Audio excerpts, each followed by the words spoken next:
Good day, ladies and gentlemen. In the early 19 or late 1920s, there was a revelation from a journal of Freemasonry about the plan to destroy modesty in order to destroy morals, specifically with how we dress.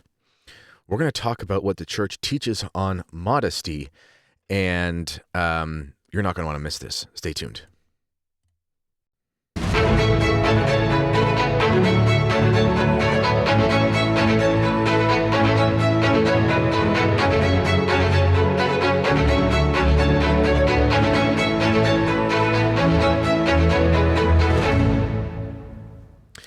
So, in the early or late 1920s, it was 1928, there was a Masonic review called the International Review of Freemasonry. And this is a quote from that review, and it says, "Religion does not fear the dagger's point, but it can vanish under corruption. Let us not grow tired of corruption. We may use a pretext such as sport, hygiene, health resorts. It is necessary to corrupt that our boys and girls practice nudism in dress. To avoid too much reaction, one would have to progress in methodical manner. First, undress up to the elbow, then up to the knee, then arms and legs completely uncovered, later the upper part of the chest, the shoulders, etc." This was not the first time this information had been made clear about the plans of the Freemasons, because you can read there underneath if you're looking at the screen, but I'll read it to you if you're listening on audio.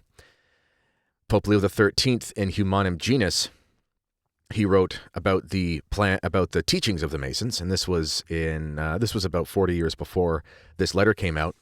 And he said, "Wherefore we see that men are publicly tempted by the many allurements of pleasure, that there are journals and pamphlets with neither moderation nor shame, that stage plays are remarkable for license, that designs for works of art are shamelessly sought in the laws of so-called verism." Another word for that is realism. "That the contrivances of a soft and delicate life are most carefully devised, and that all the blandishments of pleasure are diligently sought out, by which virtue may be lulled to sleep." It had long been understood that the tactics of those against the church would use the vices against the Catholic faithful in order to bring down Christendom. This is because if you have a bad moral life, if you don't have any control of your passions, it's much easier to get you to do things like revolt and reject the teachings of the church because they're, oppressive and they don't let you be free and all these kinds of things. And you see this moral decay happening in society increasingly every year. And it's interesting to look that the Masons said it would have to be methodical. First, undress up to the elbow, then up to the knees, then arms and legs completely uncovered, later the upper part of the chest, the shoulders, etc.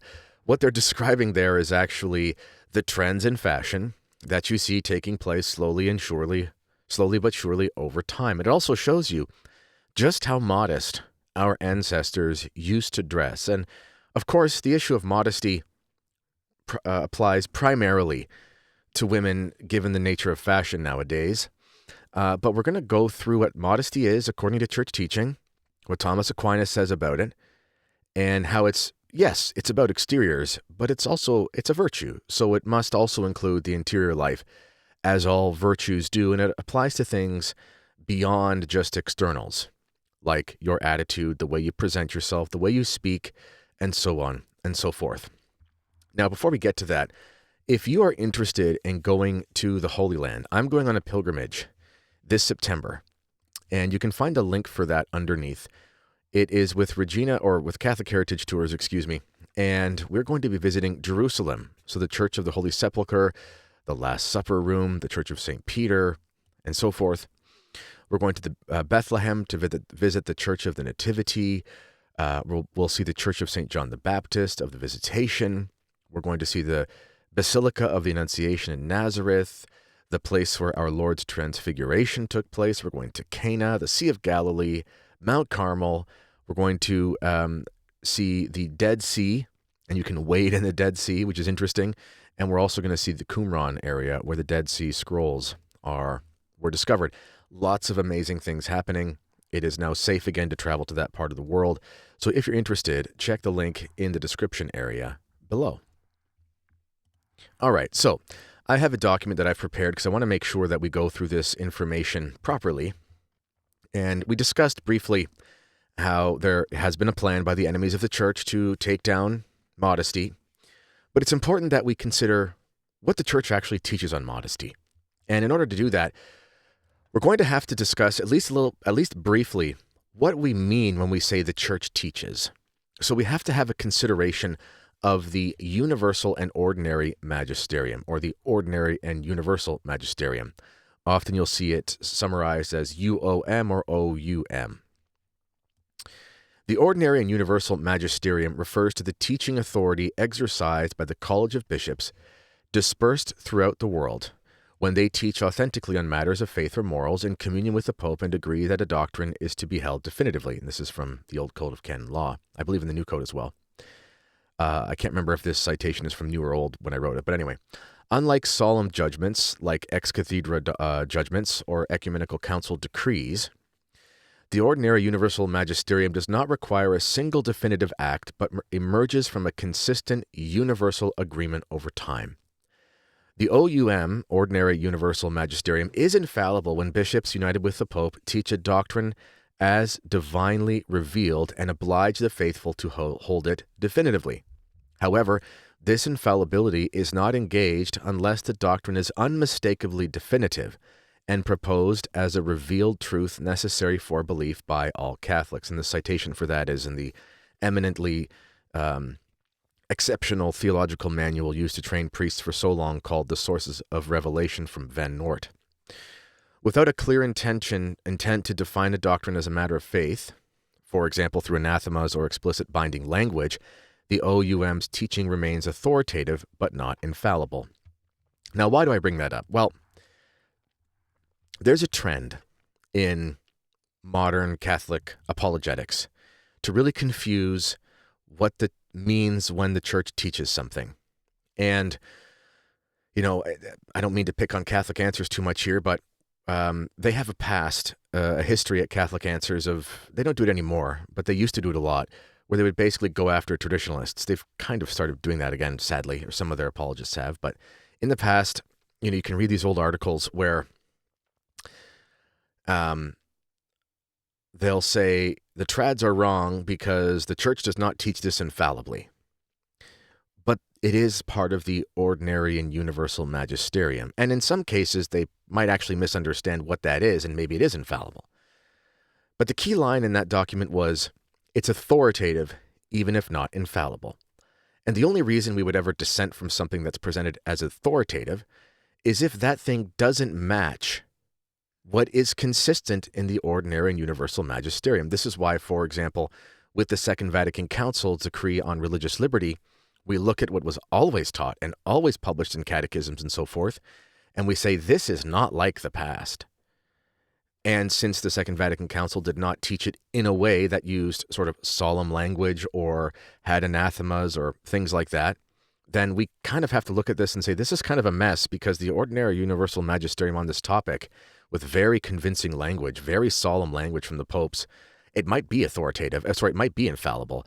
It's at least authoritative, and you can't just switch it with a single document with a dubious doctrinal level to it.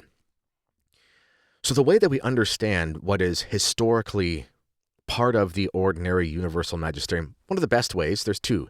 One is to read the encyclicals of the popes throughout time. And often you'll find, for example, if we go back to that document, it says, however, this infallibility is not engaged unless the doctrine is unmistakably definitive and proposed as a revealed truth necessary for belief by all Catholics.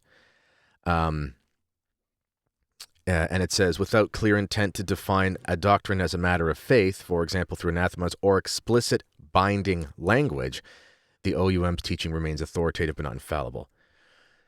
In a lot of documents of popes, encyclicals, and I'm actually releasing a bunch of encyclicals on my YouTube channel and my Substack. If you're interested in listening to the old, I'm narrating them, I should say. If you want to listen to the old encyclicals that you've probably never read, feel free, go there. It's free for everybody.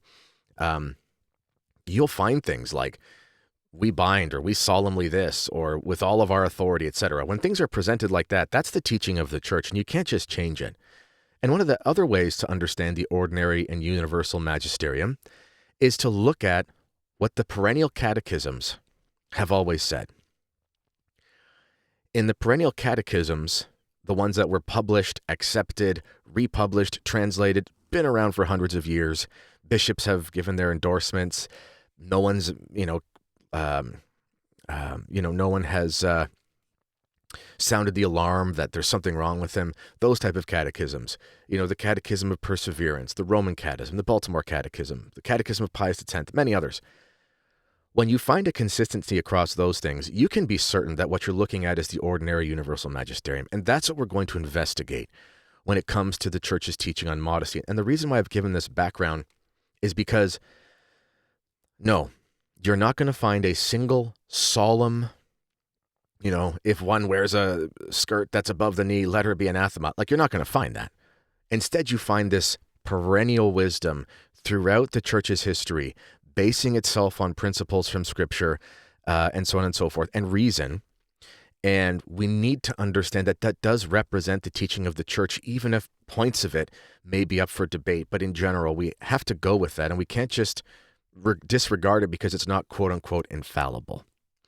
And we have to avoid that very kind of magisterialism or something we might call it in the modern apologetical realm, where they'll disregard the traditional teachings because they're not quote-unquote defined, although many of them probably are in different ways, and then just say, well, the New Catechism says this. And it's like, well, you can't just do that, because if we're going to talk about catechisms, then we have to talk about all of them. We can't just say this one teaches something new. You see what I'm saying here? So we're going to go in depth on this. So I'm going to bring back up that document. Before I do, I want to notify you about Real Estate for Life. If you are looking to move and you want to find a good Catholic realtor to help you, whether you're in Canada, United States, Australia, New Zealand, I'm pretty sure, I think in the UK as well, you want to find somebody to work with who shares your fundamental principles, which is so important when you're making such a great decision in your life. You're going to want to work with somebody you can probably trust on the fundamentals. Go to realestateforlife.org. The link for that is under the video, and make sure you tell them that I sent you. Okay, I'm going to bring up this here. So we've gone through the ordinary universal magisterium. Now, what does the church actually teach about modesty? Well, this is a summary of catechisms. The church historically teaches that modesty in dress is essential for maintaining purity and dignity. Modesty is a protective wall for chastity, and it is important to control one's senses, thoughts, and passions. The following points summarize the church's teachings on dressing modestly. So the first point we'll consider: natural instinct of modesty. There is a natural instinct of modesty that urges individuals not to uncover their bodies without reason. God wills that certain parts of the body should not be displayed before others unless necessary. This is a natural thing. This is something we all understand. Little children understand that once they become self-aware. The second point to consider is immodesty has consequences. Immodesty in dress can lead to occasions of sin. We're going to discuss that, what the occasions of sin are, both for the wearer and for those who see them. The church advises that excessive displays in dress, which attracts attention, is often an occasion of sin. Now, regarding occasions of sin, it's important that we actually go over what those are according to Thomas Aquinas. And he just represents what's always been taught in the church. And there are 9 ways that one can be an accessory to another's sin, which relates to the occasion of sin. And these are taken from the second part of the second part, question 62, article 7, and question 75 from the Summa. So if you want to look those up. Okay, so here is how one can be an accessory to another's sin. Number 1 is by counsel. So this is advising or encouraging someone to commit a sin. This makes one an accessory. Aquinas notes this in the Summa, that he who induces another to do an injury is bound to restitution, implying culpability extends to those who counsel evil. For example, suggesting theft or deceit involves one in the sin. By command, which is called imperio. Ordering or commanding someone to sin implicates the commander. Aquinas ties this to authority, and that those with power who direct others to unjust acts bear responsibility as their command directly causes the sin.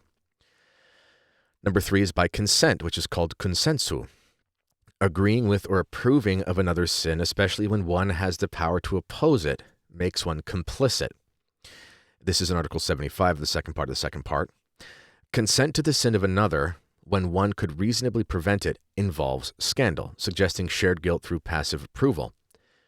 The fourth is by provocation, provocazione. Inciting or provoking someone to sin, such as through taunts or dares, renders one an accessory. While not explicitly singled out in one article, this aligns with Aquinas' discussion of scandal, where leading others into sin through one's actions implies responsibility. Number 5 is by praise or flattery, laude vel adulazione.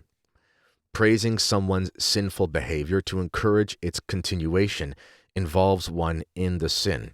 Aquinas connects this to flattery, the second part of the second part, question 115, noting that praising evil can reinforce it, thus sharing in its guilt. Number 6 is by participation, and this is participazione. Participazione, actively taking part in the sinful act makes one an accessory. That's pretty easy to understand. Aquinas states that all who take part in the unjust taking or damaging of another's goods are liable, extending this to any cooperative sinful action like aiding a theft. The 7th one is by silence, silencio. Failing to speak out against sin when one has a duty to do so can implicate one. Aquinas addresses this in question 75, Article 2 of the second part, where silence that enables sin contributes to scandal and thus to guilt. Number 8 is by not preventing, non impediendo. Neglecting to stop a sin when one has the ability and responsibility to intervene is another form of complicity. And Aquinas notes that those who could have prevented the injury and did not share in the fault, especially if it's within their authority. And the last part is by concealment, occultazione. Hiding or covering up another's sin to protect the sinner from consequences makes one an accessory. And Aquinas implies this in the second part, question 62, Article 7, where failing to expose or rectify an injustice when obliged extends culpability. So if we think of this in terms of modesty of dress,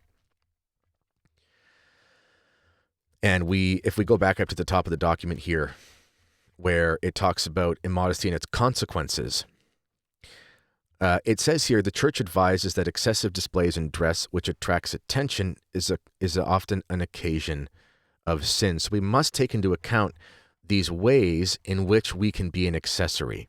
So this can be by participating in it. This can be by provocation, so lewd dress and so forth. That sort of thing can obviously be a provocation towards sin. By flattering those who do these things as if it's okay is potentially accessory to their sin. Obviously participating in it, if we have the ability to speak out against it or educate somebody on it, if we have that within our scope, then we should strongly consider that. If we could prevent somebody by doing it, by warning them, etc., they obviously have free will, but we can do our best. We should try that. And there's another way too, because we can conceal the nature of sin by explaining it away. It's not a matter of just simply hiding a crime. If we try to explain away the fact that it is a sin, that's a type of concealment. So I wanted to have this because we need to get beyond this sort of rugged individualism that is at the heart of modern naturalist society, where it's sort of like it's me and myself, and I'm not responsible for anything that anyone thinks of me or does or whatever. Of course, we can't control other people's minds ultimately, but we can do things to be accessories to their sin. And of course, that's going to include modesty when we think about the consequences that can follow from immodest dress. The third thing to consider from the Church's teaching on modesty is there's guidance from Scripture. So the apostles, particularly St. Peter and St. Paul, instruct women to adorn themselves with modesty and chastity rather than with extravagant attire. And they emphasize that true beauty comes from the inner purity of the heart, and that's taken from the Catechism of Perseverance. Avoiding vanity is important to consider. The Church warns against the vanity of dress, stating that one's worth should not be measured by outward appearance, but by inner qualities. It encourages individuals to conform to the modest standards of good Christians in their community. That's also from the Catechism of Perseverance, which is the catechism that educated St. Therese of Lisieux, by the way. What about chastity and modesty? So to remain chaste, individuals must practice modesty and self-control and live close to God and avoid sins, the occasions of sin. So, obviously, unchastity is sinful, Modesty plays into that by provocation and all these sorts of things. The two are intimately connected. And then, of course, there is a cultural context. The church acknowledges that while fashion may change, the principles of modesty and decency should not be compromised. The faithful are called to dress in a way that reflects their Christian dignity, regardless of societal trends. So in summary, the church emphasizes that modesty in dress is a reflection of one's inner virtue and respect for oneself and others, and it is essential for preserving chastity and dignity. The cultural context one is important because while there is a letter from Pope Pius XII that he gave to a group of young women, where he does mention specifically about lengths of dresses and things like that. And that's important, and we can't just throw that away because, again, there's nothing else really to the contrary from a pope or anything like that, so that's kind of the best we got, so we have to go to that. And it matches all of these criteria. Also, however, there are changes in fashion that have nothing to do with an attempt to, strike at the heart of modesty. Different cultures have had different fashion trends, if you want to put it that way. Men in different cultures especially have many differences. Women in different cultures, in Indian culture, like in East India, the Indian subcontinent, dresses as we understand them for women aren't actually as common when you look at the traditional dress. They still have pants and things like that, but there's always sort of a long shawl thing over top, but it's not really the same as the Western understanding of a dress. And the men actually dress pretty similar as well, but it's modest and it's traditional. We might think of the obvious one that men in Scotland wear kilts, and they look pretty cool doing so. But a kilt materially looks a lot like a skirt, but we wouldn't consider it a female dress in Scottish terms. And there's obviously a difference between a legitimate kilt that's used by an actual Scotsman and something that's just, for a school uniform and is kind of a fashion thing. That being said, just because the cultural trends change with modesty or with fashion, that doesn't mean that we can adopt everything that cultures change to, because some of them are objectively immodest.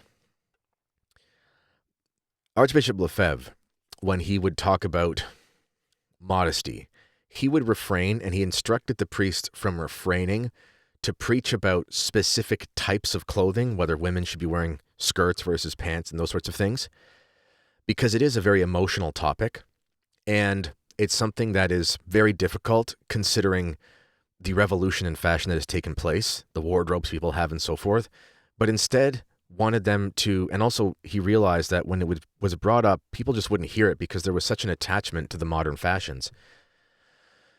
But nonetheless, if we follow the understanding of what modesty is, and we're going to go through the virtue of modesty here after we've gone through the general church understanding of it in general, when we understand what it is, it should become obvious to us that there is a natural, beautiful difference in the way that men and women have historically dressed. And this is because as men and women, we're different, and we have different perfections.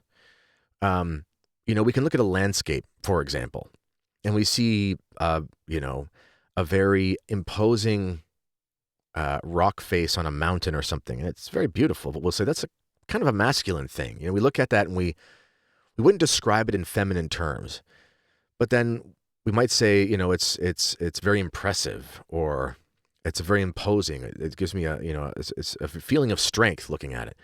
But then we look at, a beautiful, picturesque scene of flowers and very more delicate beauty, and we'd probably describe that in feminine terms. This is natural and built into men and women. Male and female, he created them, and we're different. And the clothing that is developed over the centuries, even with the differences of cultures and so forth, there's a clear femininity that is inherent in traditional clothing for women that's pretty consistent. And there's a clear manliness that is inherent in clothing for men. It's not uncommon, for example, on social media for people to post pictures of the 50s or the 60s or the 40s or the 1850s or something like that. And the fashion looks different in different eras, But there's something normal or consistent that we see. The men are dressed a certain way that's very manly, and the women are dressed another way that's very feminine. And the women are wearing some type of dress or skirt or whatever, and the men are wearing some sort of trousers, usually some sort of button down, perhaps a coat, maybe a hat, and we kind of look at that longingly and we go, wow, that looks pretty beautiful and pretty handsome. I kind of wish we still did that. Now, of course, we don't dress the same way that they did with the same cuts of fashion. You know, for example, it was common for men at a time to have high-waisted pants, which is actually quite useful as you age, and you can't burn off the calories in the beer as much as you could when you were 20 years old. And having high-waisted sort of helps you trim out a little bit in the look as a man.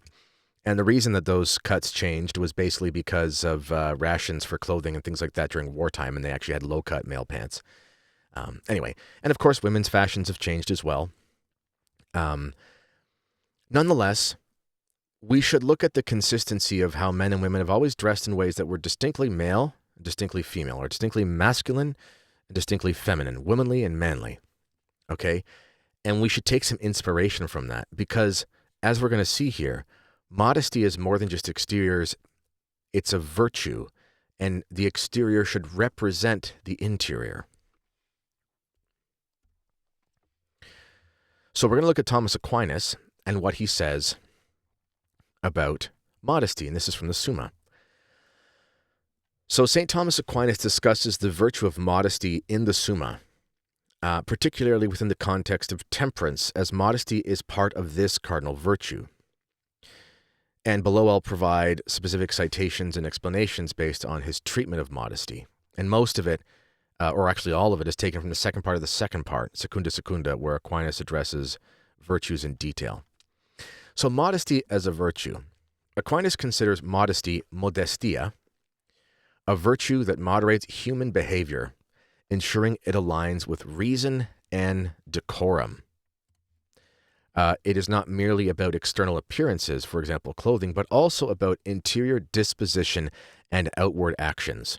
And he connects modesty to temperance because it restrains excess in lesser matters, complementing the moderation of major passions like desire or anger. A key word there is decorum. Now, what does decorum mean? Well, decorum refers to basically our behavior, how we present ourselves. So we don't use that term much anymore. We might say something like classy or good manners. But, you know, if, the perennial sailor who's used to being on a ship and they've got a mouth like a sailor, so to speak, and then they walk into a kindergarten classroom when they get back from the sea and they're talking like a sailor, that's bad decorum. It's probably bad decorum in general, but it's especially bad decorum in the kindergarten classroom because it's quite scandalous, that language and so forth. And men probably shouldn't be talking like that at all, but especially in that setting. Decorum is very important. And modesty it includes this consideration. So it's not just about covering up. It's not just about not being revealing. It's not just about, a particular cut of clothing for men as well, but it's about settings and how one ought to act in a particular setting and what their station is. So Aquinas, he says whether modesty is a virtue, and he obviously says it is in the affirmative. And he concludes that it is, saying, modesty is reckoned a virtue because it sets a measure in all things, even in those which seem less important. So here he establishes modesty as a habit that regulates actions to avoid excess or defect, making it a moral virtue tied to temperance. What about if modesty is only about external actions? And he writes, modesty regards not only outward things, but also the inward movement of the soul, insofar as it is moderated by reason. This shows us that modesty governs both how one presents oneself and the intentions behind those presentations. Now, there are particular types or specific types of modesty, according to Aquinas. And he talks about humility as part of modesty. While humility is distinct as a virtue, Aquinas links it to modesty because it moderates the soul's estimation of oneself. He says, humility restrains the appetite from aiming at great things against right reason, and this is akin to modesty.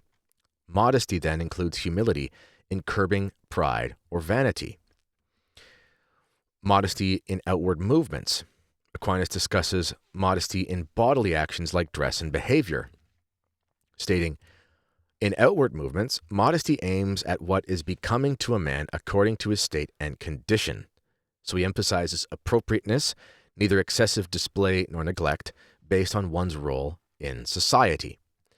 And then he talks about modesty in apparel, specifically addressing clothing. He writes, in the matter of apparel, modesty requires that a man should attire himself according to his condition, his business, and the custom of the society in which he lives. He warns against vanity, seeking glory through dress, and excess, spending beyond one's means, advocating a balanced approach. Now, a couple key parts here that I want to discuss. He does talk about modesty in apparel, and we should reiterate that he talks about man should attire himself according to his condition, his business, and the customs of the society in which he lives. And he warns against vanity and excess and spending beyond one's means. Think about that in context of fashion today. So much fashion today is completely absent of this principle. In fact, as things have become sort of cheaper and cheaper and cheaper in production, we now are encouraged to dress in ways that make us kind of look expensive, if that makes sense, when we're not. And there's a disorder there. And I think one of the consequences of that is that our trends in dress continue to become lower and lower, or our not our trends, but our estimation of what constitutes good dress is becoming more debased. So as clothing is more and more accessible because of the cheapness or the economic structures in place to produce fashion more cheaply, we dress worse. But in the past, when clothing that looked a certain way required a particular type of tailoring and expertise and artisanal skill, in fact, what you had was a higher estimation of dressing nicely, which is so funny because, you look at people from a lower income bracket today, like people in poverty, and the trends that are in fashion are, just slobbish and whatever. In the past, certainly there was a marked difference between those in a poverty situation versus those who had wealth. But those who were in poverty did their best to elevate themselves by dressing in a more dignified way. You look at the pictures of, the Irish families with like 15 children, and the kids didn't even have shoes, because it was, poverty. But they would still be wearing a collared shirt, suspenders, and some slacks or trousers. Versus today, it's just sweatpants and whatever. And again, Aquinas talks about how there are certain settings which need to be taken into account. According to his state and condition, so there's an appropriateness based on or on what you wear. So obviously, this doesn't mean you have to, when you're going for a run, you don't have to wear a suit or something like that. There are different settings, of course. You're cutting the grass, you might wear something differently than when you're, taking your wife out to go have dinner, of course. That's pretty common sense.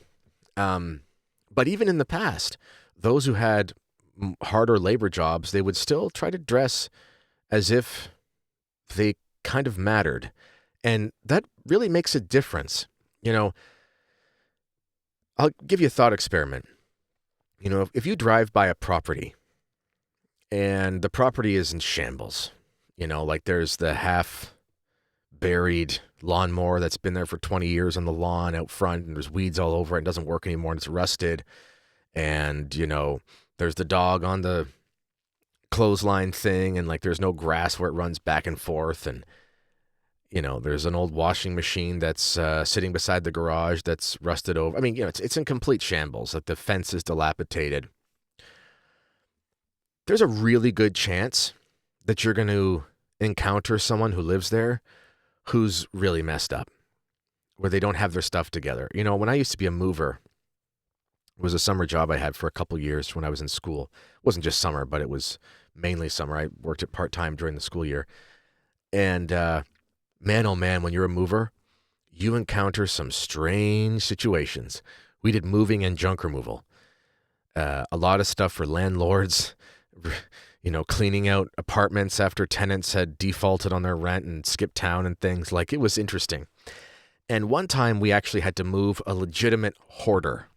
And I mean that, like a legitimate hoarder, like the stuff you see on TV. It took us like 4 days.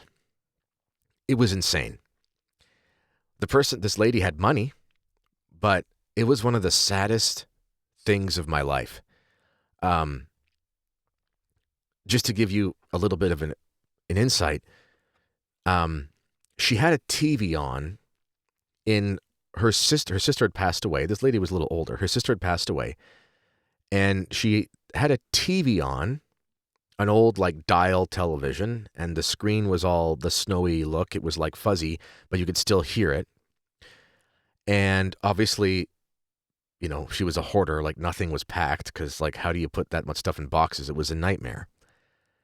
And at one point we were getting ready to finally clear out one of these rooms, which was this deceased sister's bedroom. And I was going to take the TV. And she's like, "You can't touch that television." I was like, "Okay." I mean, I kind of noticed things were interesting at this moment. And she said, "I've never turned that off since my sister died." And she died like 10 years prior. This poor woman had like this pile of paint chips that she didn't want to get rid of. It was so sad. Like, she was crying half the time. It was so emotional. It was the worst. She was very successful as like an engineer, actually. Terrible personal life. Really messed up, everything disordered, obviously suffering. The poor woman, whoever she is, remember this woman. I don't know if she's still alive. Remember this person I'm talking about in your prayers. But the exterior appearance was demonstrative or representative of what was going on inside. The way that we present our externals makes a big difference. When I was younger, my dad would tell me, "Son," I'm not saying I always follow this wisdom, but he would say, even consider doing things like ironing your t-shirts, because my dad grew up, kind of poor, big family, father died when he was young, big Catholic family, whatever. And that was just normal that, you didn't have a lot of money, and but whatever clothes you had, you wanted to make those clothes look better. We have lost that conception. It drives me nuts when I see people middle of the day go into the grocery store in like those plaid, pseudo flannel pajama pants. It also drives me nuts how infantile men dress. This is to say nothing of how scandalous women dress, but also in another aspect, how infantile men dress. My wife and I went months ago. We were on a date day. We finally had a time to go out with just the baby, and someone was taking care of our kids. And we went to a nice market. And there was a group of kind of 20-somethings walking in front of us from the parking lot into the market. And they were in a nice car. And what they were wearing were all brands. And, they were wearing $500 of clothing, $150 shoes, whatever Nike brand sweatpants, Oakley sunglasses, the whole thing. Like, they're wearing a lot of money of clothes. But they looked like the way that, like, I dress my 4-year-old, when he wants to go play in the backyard. It was sweatpants and stuff. Like, they were wearing stuff that's like for little kids to wear to bed. And the hat, the stupid straight hat, like half off the head. I can't stand that trend. It drives me nuts. They look like idiots. But that's the way these grown men were dressed. And the girls that were with them were basically dressed the same. Expensive Canada Goose jackets, which is like a $500 coat, and some expensive sweatpants and expensive sneakers and expensive sunglasses, spending thousands of dollars on clothing to look like an idiot. If you present yourself like that, what does that say how you think about yourself? Especially in our day and age, You know, I'm a traditional Catholic podcaster. I'm never going to be a multi-zillionaire. Okay? If I did, I'd choose a different profession, my friends. If you do want to support the show to help me out, you can find the Substack link underneath, by the way. And there's also a donate button if you just want to donate. And I appreciate your generosity. It helps me do this. But this is available for free if you'd like it to be so. And we spend a lot of time in thrift shops. We've got 6 children. God willing, we'll have some more. You know, I have bought myself like 2 new suits in my adult life. And those were on sale. I just recently found one that fit. I can never find one that fits off the rack. It's almost impossible. 48 chest, 36 waist, thing like that. They just don't make those off the rack. I found it, thankfully. And usually go to thrift stores and I find stuff and it's great. My point is that you can dress nicely for no money, but we're at a time when people are willing to spend hundreds and thousands of dollars on expensive sweatpants. We are morons in our day, and this exterior presentation pertains to what's inside. And then you look at the way that people dress when they want to quote-unquote dress nicely. And for women, that invariably means dressing whorish, if we can use the term properly. You know, it's just a disaster.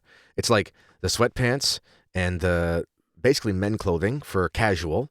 And then when it's time to go out for dinner, it's like, goodness gracious, you forgot to get dressed before you left the house. And for the men,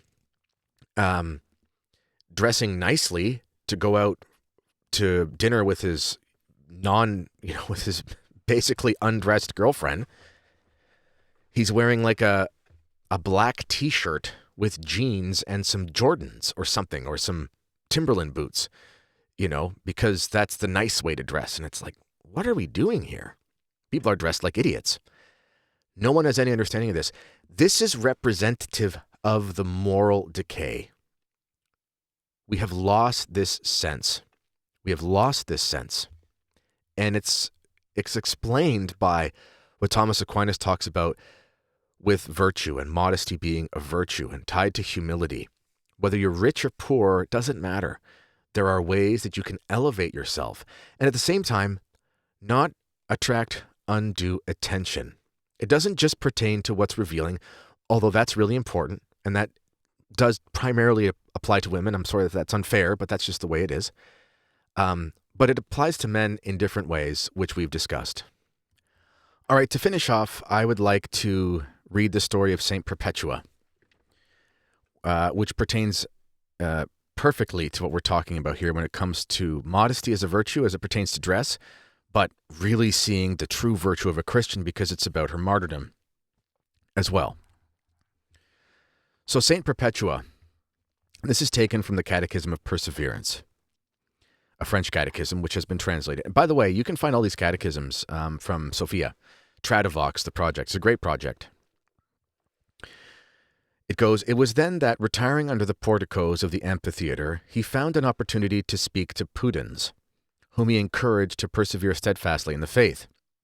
'You see,' he said, 'that the beasts have done me no hurt, and I desired and foretold, as I desired and foretold. Believe therefore firmly in Jesus Christ. I return to the amphitheater, where a leopard will take away my life with one bite.' The matter occurred thus. At the close of the spectacle, a leopard sprang on him. With a single bite, it made such a large wound that the blood flowed therefrom in copious streams, and the people cried out, 'See, he is baptized a second time.' The martyr, turning his last looks to Pudens, said, 'Farewell, my dear friend. Be mindful of my faith, and let my sufferings, instead of grieving you, serve only to encourage you.' He then asked Pudens for the ring on his finger. The martyr, dipping it in his blood, returned it with these words, 'Receive it as a pledge of our friendship. Wear it for the love of me, and let the blood with which it is reddened put you in mind of that which I shed for Jesus Christ.' After this, the holy martyr was carried to the place where those who had not died of their wounds were finally dispatched. In the meantime, the devil, bursting with rage to see the weaker sex about to gain a signal victory, had secured that, contrary to custom, a wild cow should be chosen to contend with Perpetua and Felicitas. The 2 saints were therefore stripped and placed in a net to be exposed to this furious beast. At this sad sight, the people were seized with horror and pity, seeing the one so delicate and the other just after her confinement. They were taken aside and covered with loose garments. The cow, attacking Perpetua first, tossed her into the air and let her fall on her back. The young martyr, who perceived that her garments were torn, began at once to arrange them, less concerned with soothing her pains than with preventing Modesty from being wounded. She then rose to her feet and settled her hair, which had been untied, that she might not appear like women in affliction. Seeing Felicitas, who had been very much hurt by the cow and who lay stretched on the sand, she ran to her and helped her to rise. The two stood waiting for a new onslaught, but the people not desiring it, they were led to the gate, Sana Vivaria, which opened on the public place. Perpetua was there received by a catechumen named Rusticus. It was now that this admirable woman awoke, as it were, from a profound slumber, and asked when she could be exposed to the furious cow. Being told of what had occurred, she would not believe it, until she recognized the catechumen and saw on her body and clothes the marks of what she had suffered. "Ah, where was this then?" cries out St. Augustine, speaking of this circumstance. Where was she then, Where was she when she was attacked and torn by a furious beast, without feeling any of her wounds, and when, after so rude a combat, she inquired how soon it should begin? What did she see? Not to see what everyone else saw. What did she feel? Not to feel such cruel pains. By what love, by what trance, by what potion was she thus transported out of herself, as it were, divinely inebriated, so as to seem insensible to a mortal body? The saint called for her brother, and said to him, as well as to Rusticus, remain steadfast in the faith, love one another, and be not scandalized at our sufferings. Meanwhile, preparations were going on for the butchery of the martyrs in the spoliarium, whither Saturus had been conveyed. It was, as we have said, the place where those who had not been wholly killed were finally dispatched. To enjoy the inhuman spectacle to the utmost, the people asked that they should have their throats cut in the middle of the amphitheater. The saints arose immediately, embraced one another to seal their martyrdom with a holy kiss of peace, and went where the people desired. They all received their death stroke without the slightest stir or the least complaint. Saturos was the first crowned, conformably to the vision of Saint Perpetua. She herself fell into the hands of an inexperienced gladiator, who caused her to suffer for a long time. She even guided the trembling hand of the executioner to her throat, and showed him the place where he ought to strike. Now, this is an incredible story of a martyr, of martyrs. And even in that torment, public humiliation and so forth, tossed about by a wild beast. It said wild cow. It might be better to say bull or something. Although female cows do have horns, they cut them off. Dairy cows, that is. Even in that situation, she was concerned to cover herself up. I mean, that's got to tell us something. So, yeah, we are in a public spectacle right now. We are in a very pagan civilization, but if the martyrs can think about modesty, even in the most basic sense, we ought to be able to do that, because there aren't gladiators looking to cut our throats. Does that make sense? All right, ladies and gentlemen, again, if you're interested, I am heading to a land of many martyrs. This September, I'll be going to the Holy Land, Jerusalem, Bethlehem, Nazareth, Mount Tabor, Cana, and so forth. Many wonderful places. The links for that are in the description area to this video. And if you do enjoy this work and you want to see it continue, please consider subscribing to the Substack, where there's other stuff that's just for members, lots of great things. And you can also give a one-time donation if that's your thing. If not, don't worry about it. But the link for that is underneath as well. You can do that via PayPal. All right. God bless you, my friends. Courage in this life of virtue, and I will see you next time.